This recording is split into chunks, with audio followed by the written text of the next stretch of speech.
Yo, what's good YouTube? It's Jason. I'm back with another video, and today we got something different going on. You feel me? We got my most anticipated games coming out this year.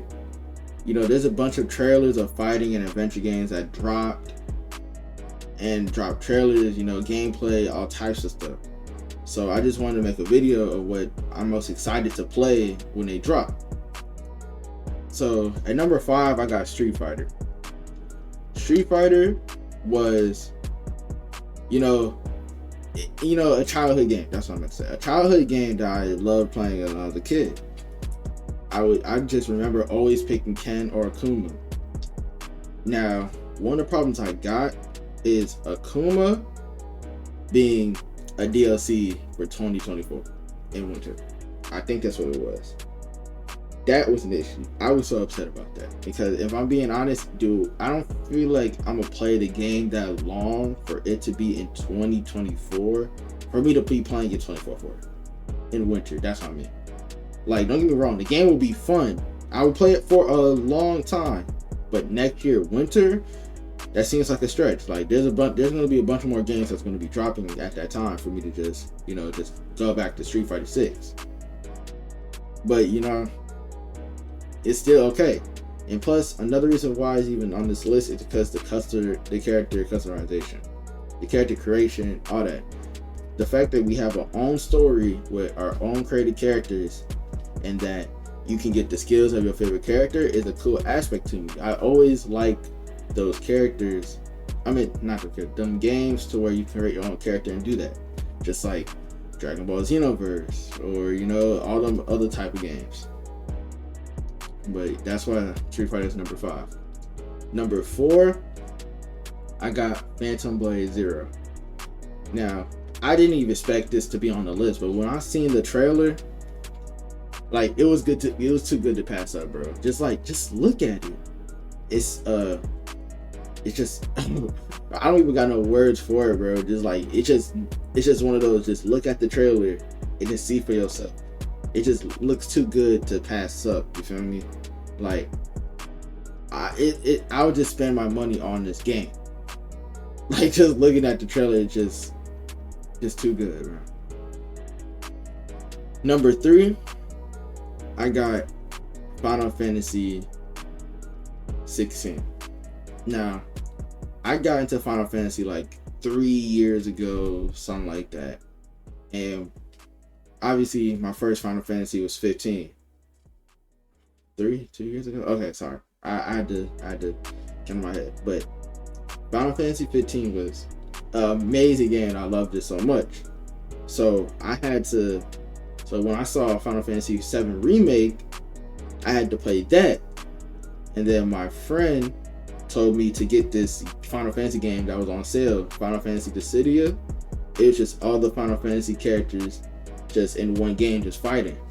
And I also enjoyed that game. Just like the whole Final Fantasy thing is just a cool little verse to me. I'm eventually gonna go back and play most of them. I don't know about all of them, but most of the Final Fantasy games, I'm gonna hopefully try to play most of them. But like, also Final Fantasy 16 just looks promising from the trailer. It looks cool and all that stuff. So that's why it has my number 3 spot. Number 2, Spider-Man 2. Now, it should have been number 1. I'm sorry. It should have been number 1. I got so excited when, the trailer popped up. It was cool. The new combos, the fact you switch from Miles to Peter or Peter to Miles, all that stuff. New characters we haven't seen them in, like Kraken the Hunter.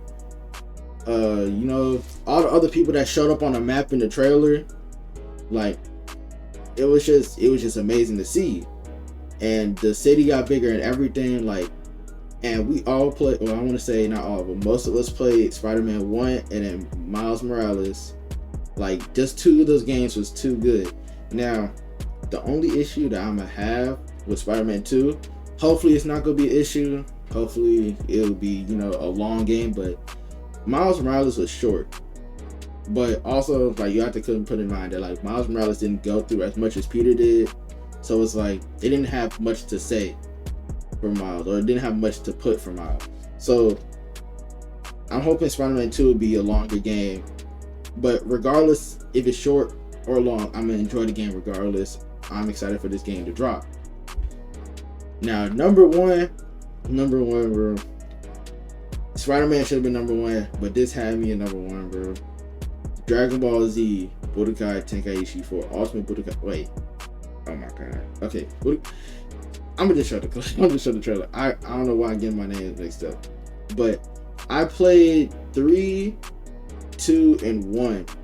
I played 3 recently on the, like, not recently, but like on the PS2, because someone gave it to me when I was a kid, and I just played the mess out of it. I played most of the characters, or most I only played Vegito and Gotenks and Goku. But you understand what I'm saying? Like, it was just, the roster was big. It was an amazing game. It was too fun. The clashes, just doing that with your controller, bro. Like, the game, like, I got excited. I was always wishing for an old game to come back like this. Like, I was either wishing for Rage Blast 3 or Budokai Tenkaichi 4.